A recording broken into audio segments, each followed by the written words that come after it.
What is going on, everybody? Welcome back to the channel. I hope y'all have been having a great week. So far, I have been having a great week. Um, so, I'm kind of in a little bit different situation right now. So, I am actually kind of putting out what's going on. Um, my son is not with me on the truck right now. I'm actually in Florida delivering this load. He went home to spend some time with his fiance, and so I'm on the truck by myself, which is fine with me. But while he was on the truck, I had to move some stuff around and take some stuff off the truck. So I have none of my modeling stuff with me at all, which really sucks. Yeah, that sounded like kind of like peanut, didn't it? Which is very true. Um, so where are we at right now? Well, I haven't made it to Hobby Lobby yet. Hopefully, we'll do that tomorrow or Monday morning. We'll get to Hobby Lobby so I can pick up the styrene and the stuff to finish out the articulated cattle cars, so I can get those ready for paint and finish up the modifications to them. Um, as y'all saw in one of the previous videos, I did get the Atlas O-scale trucks in. I was very happy about that, and made a little bit of modification, and I still got to cut out the metal drawbars. But this is what those articulated started out with. And I do have the doors for these, which will be modified. Again, I will have to cut these right along that line right there. And I will get a full bottom on it, just like the other ones. And this will be the second set.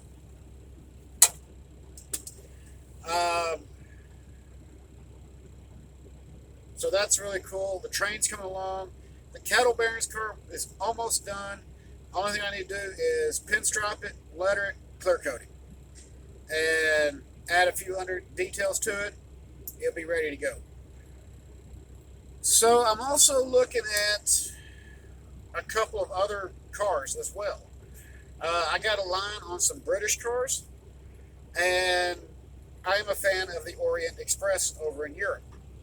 So I'm debating on whether or not to go ahead and pick them up and repaint them to be the Orient Express, or if I'm going to leave them as they are. But I will have to Americanize them by changing out the couplers on them. This also comes into the interesting part of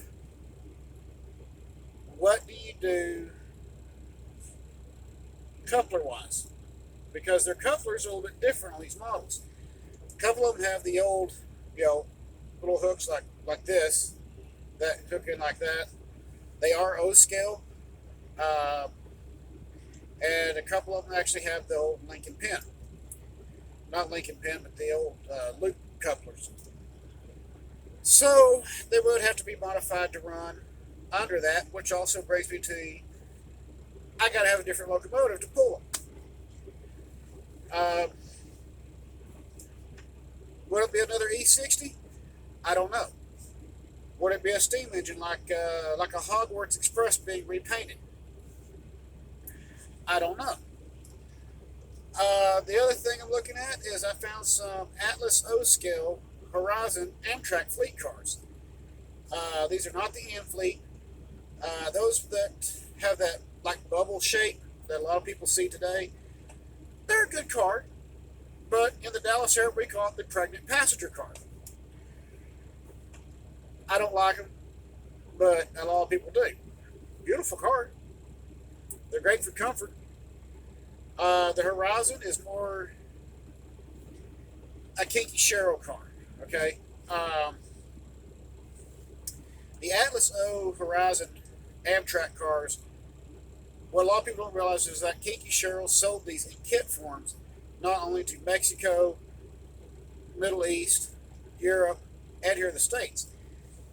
A lot of what we did over here in the States is when we got these kits in, we built them and then modified them to fit what we needed. So I'm really looking at that aspect of it also too. I could spend the $80 per for the British cars, which are actually imports,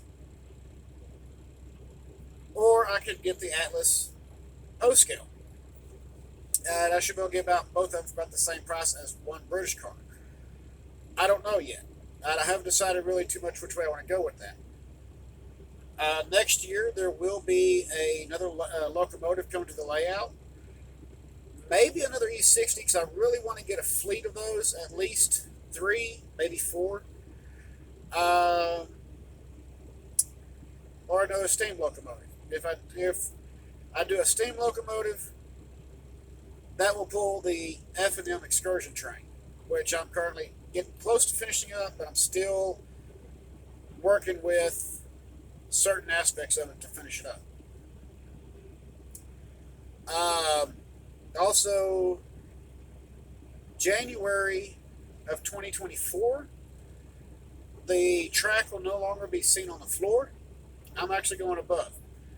And what I mean by that is I've come up with a way to design a layout that is completely 100% modular as it needs to be. And that is because of my grandson's playpen that my daughter bought. It's very large. Well, he's a growing boy. And I sat back and I was looking at everything. And I was like, you can keep the playpen right there. I'm going above it. 4 foot off the floor above it. And my wife went, oh no. And the way I've designed it, it will be a single track main, maybe a double, depending on how wide it goes. So it's going to be 10 inches wide.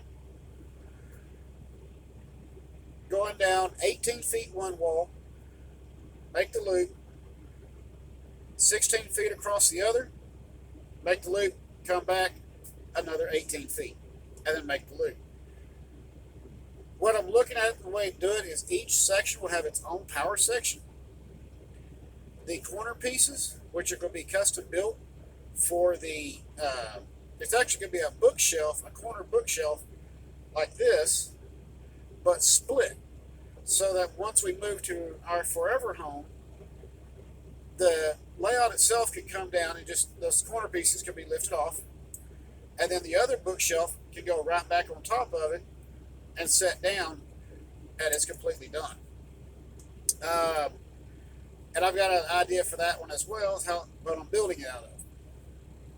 Y'all will see that as soon as I pick up the materials from my brother from the church. His brother is actually giving me the material to do it. So that's going to be really cool. And then as it comes back around towards the entrance door of the house, there's going to be another bookshelf, same height, but it's going to be roughly about 7.5 to 8 feet long.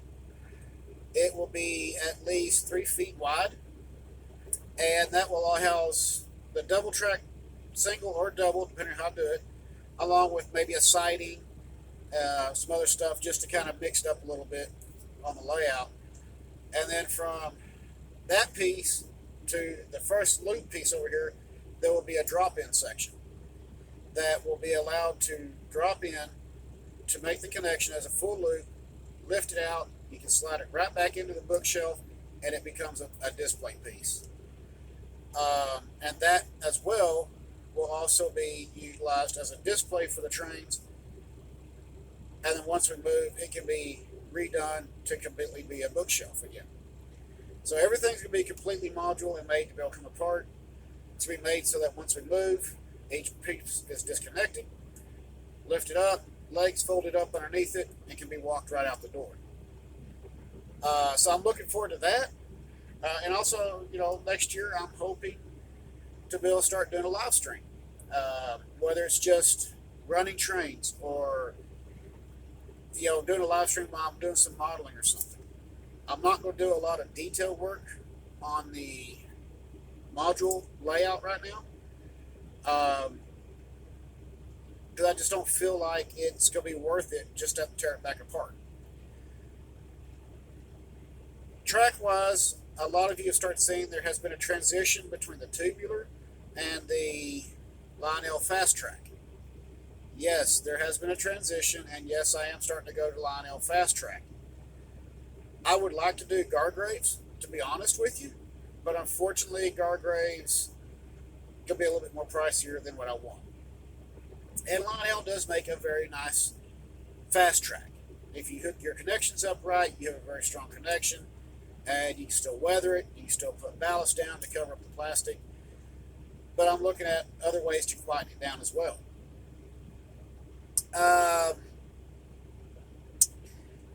And I got to order switches, so that's going to be another thing right there. That's those 72 switches is going to be what's going to be expensive. The 096 track I'm going to have to order, of course, with Menards track. Menards track is a great track. It really is. But for me to get it in Texas, I have to order it or be up where there's a Menards and be able to go into one of their stores. That is a lot of fun to do that. I love visiting Menards. I love their products. I do not mind going online to order it and have it shipped in. But like the track, when I started breaking it down to the pieces, yes, the 30-inch straights, the 096, they are far cheaper than any track out there. However, by the time I break down the quarter by quarter stock, whether I cut it myself from plywood or using square stock wood, I add in that, then add in the paint, and then the ballast on top of it, it equals out to about the same amount within like just a couple of cents of the Lionel Fast Track, and sometimes it may run a little bit over. So it kind of put me in a position of, what do I do? And on top of that, Menards is not making switches right now. I wish they would. If they would go to an 072 switch, I would be more than happy to continue using Menards track. Yes, there is alternatives out there for that, such as the Ross Custom switches. You can order those to facilitate with the Menards track. But I just feel like I don't want to have to keep ordering stuff online just to be able to get what I need. Going to places like Discount Model Trains in Addison, Texas, I can go in there, pretty much get whatever track I need. They got a large selection of Lionel, MTH. Hobbytown USA is another one. I can go to any one of their branches in the Dallas area, pretty much get what I want. So that's some things that I'm having to look at as I've been transitioning over to the Lionel Fast Track. Other things will include truly a desert scenery, because I do like the desert scenery. It's awesome. It really, you go from the desert scene to a mountain scene, back to desert. It's just awesome. So that's what I'm looking at. Let's see what else. Primarily, that's pretty much where we're at right now and where I'm at. I'm really missing not having my modeling stuff with me right now, because I'm bored. I have nothing to do, nothing to work with.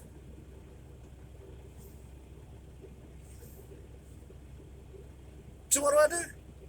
I'll figure it out.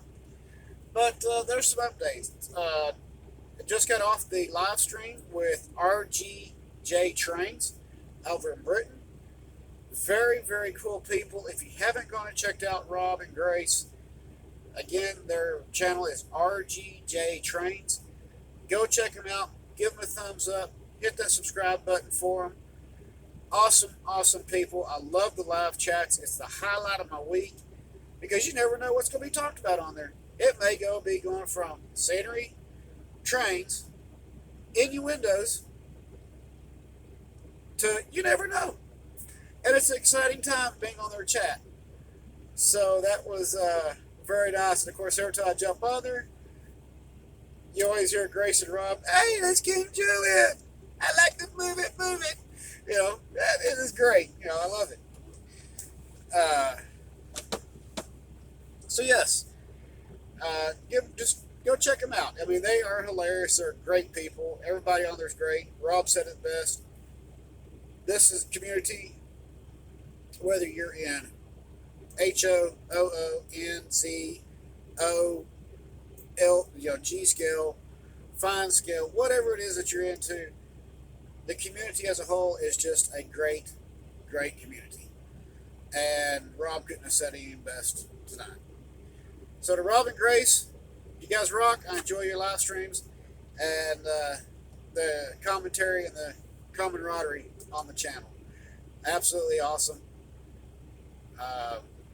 It's just great content. Really is.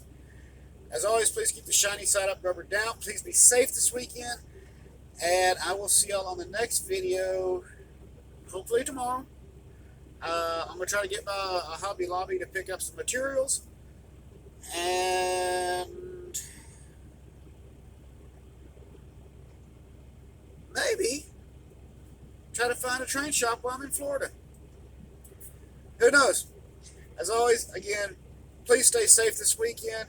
I want to see each and every one of you back. Y'all have a great night, great weekend. See you on the next video. Y'all take it easy.